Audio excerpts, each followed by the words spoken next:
नमस्कार दोस्तों, कहानियों की दुनिया में आपका स्वागत है। इस चैनल पर आपको रोज़ नई नई सामाजिक और पारिवारिक कहानियाँ सुनने को मिलेंगी। कुछ कहानियाँ आपको हंसाएंगी, कुछ रुलाएंगी और कुछ कहानियाँ आपको गुदगुदा जाएंगी। तो चलिए ऐसे ही एक आज भी पारिवारिक कहानी हम शुरू करते हैं। हमारी आज की कहानी एक बीमार बाप की मानसिक स्थिति को दर्शाती एक दर्द भरी कहानी है। सुनकर आपकी आंखों से आंसू नहीं रुकेंगे। सुबह सुबह ही फोन की घंटी टिनटिनाए जा रही थी। कौन हो सकता है? अभी कल ही अम्मा के घर से होकर आई हूँ। वहाँ तो सब कुछ ठीक ठाक ही था, फिर कौन? बेमन से रिसीवर उठाकर जैसे ही कहा हेलो कौन, वैसे ही उधर से अम्मा की रुधी हुई आवाज आई थी, बीनू अभी ही घर आ जा, बाबूजी फिर सनक गए हैं। खाना पीना छोड़कर धुनी रमाए बैठे हैं, किसी से संभल नहीं रहे हैं। जब बाबूजी नौकरी में थे तब जिंदगी कितनी खुशहाल थी, पर उनके रिटायरमेंट के बाद सब कुछ किस तरह उलट पुलट गया, कोई समझ नहीं पा रहा था, या यूं कहे कि समझना नहीं चाहता था। और अब सुनते ही मैंने रिसीवर रखा और फिर जल्दी से थोड़ा बहुत समेट कर अम्मा के यहाँ पहुँच गई। गेट के बाईं तरफ बाबूजी का कमरा था, पर उस समय वह खाली था।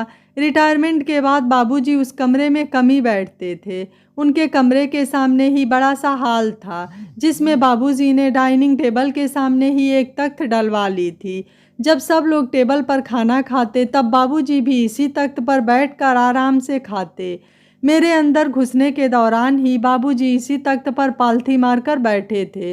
मुझे देखते ही वे ताली बजाकर हंसे। बीनू आ गई, लो देखो बीनू आ गई। मैं सन्न अवाक। बाबूजी तो अच्छे भले दिख रहे थे, पर डाइनिंग टेबल का सत्यानाश हो गया था। टेबल क्या था, उसे पूरी तरह से एक बगीचे का रूप दे दिया गया था। बाहर लॉन में जितने भी गमले थे सब लाकर टेबल के किनारे पर लगा दिए गए थे। बीच में भगवान की 4-5 मूर्तियां थीं, जिन पर गेंदे की माला और फूल चढ़े थे। उसके एक किनारे पिछली जन्माष्टमी पर लाया गया भगवान का झूला था, जिसमें बाल गोपाल विराजमान थे और झूले की डोरी बाबूजी के हाथ में थी। मेरी नज़र अम्मा की ओर गई तो भीतर कुछ चटक सा गया। अपने समय में अम्मा बेहद दबंग किस्म की स्त्री मानी जाती थीं। नौकर चाकर से लेकर हम सब बच्चे तक उनसे कांपते थे। वे कोई जल्लाद नहीं थी। उनका यह ताना बाना सिर्फ घर व बच्चों को चुस्त दुरुस्त रखने तक ही सीमित था, वरना उनके अंदर ममता का एक ऐसा समंदर था जिसकी थाह पाना मुश्किल था। यह मैंने तब नहीं जाना था, पर बाद में अंशु के होने पर महसूस किया था, माँ को अपने भीतर की गहराइयों तक। पर आज यह माँ का कौन सा रूप था? अशक्त हथेलियों पर अपनी ठोड़ी टिकाए असहाय सी दिखती अम्मा गहरी चिंता में थी। किसी वजह से आज सब घर पर थे और रह रहकर अपनी हंसी रोक नहीं पा रहे थे। मुझे देखकर अम्मा ने बाबूजी की ओर इशारा किया तो उन्हें देखकर मेरी अजीब सी हालत हो गई। बाबूजी ने माथे पर चंदन का एक बड़ा सा तिलक लगा रखा था और जाने कब अपने ही हाथों से अपने बालों को काटकर महीन रेशों की शक्ल दे दी थी। बाबूजी का यह रूप देखकर मुझे भी हल्की सी हंसी आने को हुई। तभी उनकी कातर आवाज मुझे अंदर तक भिगो गई। बीनू, ये लोग मेरा चश्मा नहीं दे रहे हैं। मुझे भगवान का बगीचा ठीक से दिखाई नहीं दे रहा है। मैं वहां जाऊं तो कैसे? फिर दूसरे ही क्षण वे ठहाका मारकर हंसे। यह देखो कैसा लग रहा है, सुंदर है ना? मैंने बनाया है खुद अपने हाथों से। तुम लोग बेकार में माली को बुलाते हो, पैसा लगता है ना, वो पैसा मुझे दे दो। मुझसे कुछ कहते नहीं बन रहा था। आंखों से सहसा ही झलक पड़ने को आतुर कुछ बूंदों को मैंने अपने हथेलियों में ही समेटा और फिर बाबूजी की बगल में बैठकर उनकी आंखों पर चढ़े सुनहरे फ्रेम वाले चश्मे को हाथ लगाकर कहा, बाबूजी चश्मा तो आप पहने हैं, ये देखिए। नहीं, यह नहीं, इसमें मुझे भगवान का घर नहीं दिखता। मुझे तो वो वाला चाहिए जो तुमने दिया था। यह गंदा है। भगवान के घर कितने फूल खिले हैं, भगवान कहाँ खड़े हैं, ये तो इससे दिखता ही नहीं। फिर अचानक ही चश्मा प्रकरण को भूल कर बोले, सुनो बीनू, तुम्हारे पास ढेर सारे बर्तन हैं ना, और छुरी कांटा भी मुझे दे देना। विष्णु भगवान कांटे चम्मच से खाते हैं ना। सारे भाई बहन ठहाका मारकर हंस पड़े और साथ में बाबूजी भी। पर जाने क्यों मेरी आंखें भर आई। बाबूजी पहले आप खाना खा लीजिए, कल हम भगवान जी के लिए नए बर्तन ले आएंगे, और मेरा चश्मा भी। हाँ हाँ, आपका चश्मा मैं ढूंढ दूंगी, आप परेशान मत होइए। ठीक ठीक, बच्चों की तरह सिर हिलाकर बाबूजी ने कहा। तो मैंने अम्मा को इशारा किया। वे तुरंत दौड़कर उनकी थाली ले आईं। मैंने अपने हाथों से कौर लगाकर उन्हें पूरा खाना खिलाया। इस दौरान वे एक मासूम बच्चे की तरह कौर निगलते हुए भगवान को झूला झुलाते रहे। खाने के बाद मैंने पानी में घोलकर बाबूजी को नींद की गोली भी खिला दी। नींद में भी बाबूजी के हाथ में झूले की डोरी थी और गहरी नींद में सोते हुए भी खुद वे किसी फरिश्ते से कम नहीं लग रहे थे। अब बाबूजी के पास सिर्फ मैं और अम्मा थे। बाकी सब अपने अपने कमरों में चले गए उबे हुए से। भीतर जाते समय अमित बड़बड़ाना नहीं भूला, इनका तो रोज रोज का नाटक है, जीना हराम हो गया है। अरे दिमाग खराब है तो अस्पताल में भर्ती करो, पर मेरी कोई सुनता भी है क्या? उफ। अम्मा रो रही थी। क्या करूं बीनू, कुछ समझ में नहीं आ रहा है। कभी बेवजह रोने लगते हैं तो कभी किसी से बतियाते हुए हंसने लगते हैं। अब इधर ही देखो, उस चश्मे के पीछे ही पड़ गए हैं जो ऑपरेशन के बाद तूने इन्हें दिया था। पर वह चश्मा गया कहाँ? मुझे क्या पता, कहीं खुद ही रख कर भूल गए हैं। हर जगह ढूंढ लिया है, मिल ही नहीं रहा है। ये के वाला चश्मा है, पर नहीं, बच्चों की तरह जिदियाएँ हैं, वही चश्मा ही चाहिए। और यह भगवान की क्या बात है? 1-2 महीनों से देख रही हूँ बाबूजी भगवान के बारे में ढेर सारी बातें करते हैं। अम्मा खुद आश्चर्यचकित थीं। जवानी के दिनों में पूजा पाठ को कभी तवज्जो न देने वाले बाबूजी अचानक भगवान के बारे में इतनी बातें कैसे करने लगे? अम्मा बताते हुए थोड़ा मुस्कुराई भी। इनसे बात करने बैठो तो बस वही भगवान की बातें, कभी गणेश भगवान की बातें, कभी विष्णु भगवान की, और तो और मथुरा वृंदावन की भी सब बातें इन्हें याद है। कौन कौन साथ गया, क्या क्या खाया पिया, कहाँ कहाँ घूमे, एक एक मंदिर का नाम बताते हैं। अब तू ही बता, इन्हें पागल कहूँ भी तो कैसे? मैं चुपचाप सोते हुए बाबूजी को देख रही थी।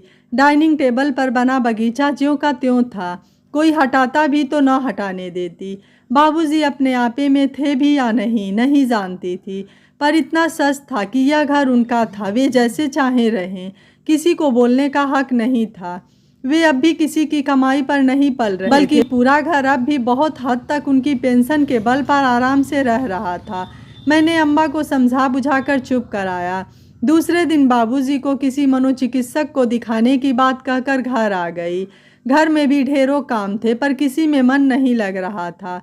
रह रह कर बाबूजी का मासूम चेहरा आंखों के आगे घूम जाता। अभी सोता हुआ छोड़ कर आई हूँ, पर अगर बीच में जाग कर सनक गए तो? बाबूजी का यह रूप मेरी समझ से परे था। अचानक उन्हें यह क्या हो गया है? 2 हार्ट अटैक झेल चुके बाबूजी कभी काफ़ी दबंग और ईमानदार लेबर कमिश्नर हुआ करते थे। उनकी नौकरी के दौरान हम भाई बहनों ने न जाने कितने शहरों को देखा, खूब घूमे फिरे, नौकर चाकर का सुख देखा, और तो और उनका भरपूर प्यार दुलार पाया। बाबूजी ने कभी बेटा बेटी में कोई फ़र्क नहीं समझा। हम जो चाहते हमें मिलता। हम लोगों की सुख की ही खातिर बाबूजी ने रिटायर होने के बाद भी काम करना बंद नहीं किया। उन्होंने लेबर लॉ की प्रैक्टिस शुरू कर दी और कुछ ही सालों में शहर के जाने माने लेबर लॉ एडवाइज़र के रूप में उनका नाम शुमार हो गया। इसी दौरान मेरी और 2 भाइयों की शादी भी हो चुकी थी। दोनों भाई उसी शहर में अपने परिवार के साथ रहते हैं और सुख दुख में अपनी उपस्थिति दर्ज करवा देते हैं। 70 के करीब पहुंचते ही बाबूजी को दिल का दौरा न पड़ता तो वे अपनी प्रैक्टिस कभी नहीं छोड़ते, पर एक के बाद एक जल्दी ही दोबारा दौरा पड़ने पर डॉक्टर ने सख्ती से उन्हें पूरा आराम करने की सलाह दी। डॉक्टर ने सलाह क्या दी, बाबूजी को तो जैसे सब कुछ खत्म हो गया। जो कमरा हमेशा उनके क्लाइंट से भरा रहता था वह धीरे धीरे खाली होने लगा, और उसके साथ ही शायद बाबूजी के अंदर भी एक खालीपन भरने लगा था जिसे हम लोग समझ नहीं पाए थे। बाबूजी एकांकी पड़ गए थे। घर में अम्मा और छुटकी उनके सबसे ज़्यादा करीब थे। मैं उनकी दुलारी बेटी होने के बावजूद अपने घर में थी। कभी कभार जाती तो बाबूजी से ढेर सारी बातें होती। उस दिन बाबूजी अपने मन की ढेरों बातें करते, जिसमें भाई बहनों की शिकायतें भी शामिल होती। भूले भटके किसी के आने पर किसने उन्हें टरका दिया, उनकी फाइलों को उनसे बिना पूछे किस तरह चादर में बांध कर टांड पर फेंक दिया गया, आदि आदि। यह सब शिकायतें करते वक्त बाबूजी का चेहरा देखते ही बनता था। ऐसे लगता था जैसे मैं उस घर की बड़ी बूढ़ी हूँ और उनकी शिकायत पर सबको डांट लगाऊंगी। मैं अक्सर ऐसा करती भी। कई बार उनकी फाइलों पर से गर्द झाड़ कर उनके पलंग के पास वाली अलमारी में रख देती थी, और तब बाबूजी रात रात भर जाग कर उनका इस तरह अध्ययन करते थे मानो दूसरे दिन किसी केस के सिलसिले में उन्हें कोर्ट ही तो जाना है। मैं वहाँ 4 फाइलें झाड़ कर रखती तो कुछ दिनों में उनमें से 2-3 गायब हो जाती। उनके गायब होते ही बाबूजी के चेहरे पर एक अजीब सी बेचैनी पसर जाती। पनीली आंखों से वे मेरे या अम्मा की ओर देखते। अम्मा बेचारी क्या करती, पर मुझसे ज़्यादा बर्दाश्त नहीं होता था।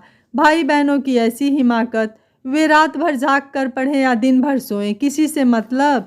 मैं पूरी ताकत से सब पर गरज बरस पड़ी, पर उतनी ही गर्जना से दूसरी ओर से उत्तर आया, तुम्हें क्या दीदी, तुम तो बड़े आराम से अपने घर पर रहती हो, यहाँ सहना तो हमें पड़ता है। सारी रात कमरे की बत्ती जलाकर पागलों की तरह जोर जोर से पढ़ते हैं और फिर खुद ही जिरा करने लगते हैं। तुम कुछ समझती तो हो नहीं, वह पहले जैसे नहीं है, पूरे पागल हो चुके हैं। यह नीता थी, भाई बहनों में सबसे तेज, बेहद लड़ाका। बाबूजी को पागल कहकर जिस तरह उसने उनका अपमान किया था, उससे तो जी चाहा कि एक जोर का थप्पड़ उसके गाल पर धर दूं, पर सिर्फ सोचकर रह गई। थप्पड़ मारने का नतीजा एक बार भुगत चुकी हूँ। नीता ने घर पर जो बवाल किया था उसे याद कर आज भी दुखी हो जाती हूँ। घर में अगर कोई बीमार पड़ जाए तो बहुत कुछ अस्त व्यस्त हो जाता है। मेरा घर भी कुछ ऐसा ही हो गया था। बाबूजी के बीमार पड़ जाने के कारण इधर मेरा भी घर से जल्दी जल्दी निकलना हो रहा था। यह तो अच्छी बात थी कि पीयूष ने कभी मेरे इस तरह जाने आने पर रोक नहीं लगाई। अंशु भी सीधा ही था, खाना बनाकर अक्सर मैं रख देती तो बाप बेटे गरम करके खा लेते। उन्हें बाबूजी के बारे में पता था, पर कभी ज़्यादा खोजबीन नहीं करते थे। उन्हें अपने मायके के बारे में बताना मुझे भी पसंद नहीं था। सबकी अपनी ज़िंदगी और उससे जुड़ी परेशानियां थी। कोई कितना परेशान होता, पर वे मेरे तो बाबूजी थे, और वो भी ऐसे बाबूजी जिन्होंने काफ़ी कष्ट से अपने बच्चों की ज़रूरतों को पूरा किया था, बिना किसी को इस बात का एहसास कराए हुए। आज जब अंशु के लिए मैं कुछ ऐसा करती हूँ तो बड़ी शिद्दत से इस बात का एहसास होता है। रात मेरे जागरण के बावजूद आसानी से कटी। इस दौरान मैंने 4-5 बार अम्मा को फ़ोन करके बाबूजी का हाल लिया था। नींद की दवा के असर से बाबूजी खा तो कुछ नहीं पाए, बस अम्मा जो ज़बरदस्ती फुसला कर उन्हें दूध पिला पाई थी, वही पीकर सारी रात गहरी नींद सोते रहे।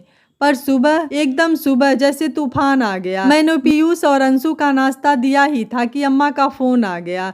वह बुरी तरह रो रही थी। बीनू, मेरा तो जीना दुश्वार हो गया है, कोई भी मुझसे नहीं संभल रहा। क्यों, क्या हो गया? किसी ने पता नहीं कब बाबूजी का बनाया बगीचा मेज पर से हटा दिया है। पूछने पर कोई नहीं बता रहा है। मैं क्या करूं? सुबह उठते ही बाबूजी को अपना बगीचा नहीं दिखा तो उन्होंने जो उत्पात मचाया कि मैं तुमसे क्या कहूं। गुस्से में पूरा घर तहस नहस कर दिया। कुछ बिना खाए पिए बैठे हैं। बहुत मजबूर होकर फ़ोन किया है। पीयूष बाबू भी क्या सोचेंगे? अम्मा फिर रोने लगी थी। मैंने उन्हें आने का बोलकर फ़ोन रखा ही था कि पीयूष सामने आ गए। क्या हो गया, इतना परेशान क्यों हो? कुछ नहीं, बाबूजी की हालत ठीक नहीं है। रोकते रोकते भी मेरे आंखों से आंसू झलक ही पड़े थे। अरे इसमें रोने की क्या बात है, पहले बताया होता ना। चलो आज छुट्टी लेकर उन्हें डॉक्टर को दिखा देता हूँ। नहीं नहीं, आप परेशान न होइए, अमित और नैतिक है ना, ज़रूरत पड़ी तो मैं आपसे खुद कहूँगी। मैं पीयूष को अपने मायके की स्थिति के बारे में कुछ बताना नहीं चाहती थी। उनके परिवार में सब बहुत शालीन और बड़ों का सम्मान करने वाले थे, पर मेरे यहाँ जब तक बाबूजी और अम्मा सशक्त थे सभी सारे डर की वजह से उनका सम्मान करते थे, पर उनके अशक्त होते ही माता पिता तन और मन से अशक्त हो जाएं तो क्या बच्चों के लिए फालतू हो जाते हैं? यह बात सोचकर अक्सर मैं डर जाती थी, कहीं अंशु ने भी हमारे साथ यही किया तो। अम्मा ने मेरे डर को दूर करने की कोशिश की थी। बीनू, सारी दुनिया के बच्चे एक जैसे स्वभाव में नहीं होते, हर घर में ऊंच नीच होती रहती है। अब अपने ही घर में देख लो, छोटी तुम और नेहा, 3 मेरे ऐसे लायक बच्चे हो जिसने कभी हम दोनों का अपमान नहीं किया। पर समझाते समझाते अम्मा रो पड़ी थी। पर बाकी उस दिन मेरा कलेजा ही फट गया था, जिस दिन नैतिक ने गुस्से में कहा था, इससे तो अच्छा बाबूजी मर ही जाएं, इनके मरने से किसी को फर्क नहीं पड़ेगा। उस दिन तो मैं भी सकते में आ गई थी। कोई औलाद अपने बाप के लिए ऐसा भी सोच सकती है, पर यह दुनिया है, यहाँ कुछ भी हो सकता है। पीयूष और अंशु चले गए तो मैं भी तैयार होकर अम्मा के घर पहुँच गई। पर ये क्या, भीतर अजीब तरह की अस्तता व्यस्तता थी। डाइनिंग टेबल पूरी तौर से साफ था। सारे गमले और भगवान की मूर्तियां अपनी पुरानी जगह पर थी। बाबूजी का तख्त वहां से उठाकर बरामदे में डाल दिया गया था और बाबूजी वे तो पहले की तरह सबसे आगे वाले कमरे में गुमसुम बैठे थे, कुछ इस तरह जैसे किसी ने उनकी पूरी दुनिया ही लूट ली हो। अम्मा उन्हें समझा समझा कर हार गई थी, पर वे अपने बिस्तर से किसी तरह उठने को तैयार नहीं थे। मैंने भीतर झांका, पर वहाँ भी एक अनकहा सन्नाटा पसरा था। रसोई ठंडी पड़ी थी। जिसे जहाँ जाना था अपने काम और पढ़ाई के लिए गया। छोटी और सीमा चुपचाप बैठी थी। मुझे देखा तो उठकर पास आ गईं। तुम आ गई दीदी, अब तुम ही संभालो बाबूजी को। सुबह इस कदर तूफान मचाए रखा था कि संभाले नहीं संभल रहे थे। नैतिक भैया ने मारने के लिए हाथ उठाया, तब कहीं जाकर चुप हुए। क्या? मैं लगभग चीख पड़ी थी। उस कमीने की इतनी हिम्मत कि बीमार बात पर हाथ उठाए। आने दो उसे, हाथ ना तोड़ दूँ उसका तो कहना। उसने समझ क्या रखा है? अम्मा बाबूजी को एकदम असहाय अकेला समझता है। अरे अभी मैं हूँ, किसी को उनके साथ अन्याय नहीं करने दूंगी। क्या बीनू अपने भाइयों को अपने पिता की अहमियत का एहसास करा पाई? क्या बच्चों को बीमार पिता के त्याग और भावनाओं की कद्र हुई? क्या बीनू के पिताजी की मानसिक स्थिति ठीक हो पाई, या फिर उन्हें उनके बेटों ने पागल खाने में डाल दिया? जानने के लिए सुनिए कहानी का दूसरा भाग। फ्रेंड्स, अगर आपको ये कहानी अच्छी लगी है तो वीडियो को लाइक कर दीजिएगा। चैनल पर नए हैं तो सब्सक्राइब करने के साथ साथ नोटिफिकेशन बेल को ज़रूर ऑन कर दीजिएगा। इस चैनल पर ऐसे ही प्रेरणादायक कहानियाँ अपलोड होती रहती हैं। Thank you for watching. मिलते हैं अगली कहानी में।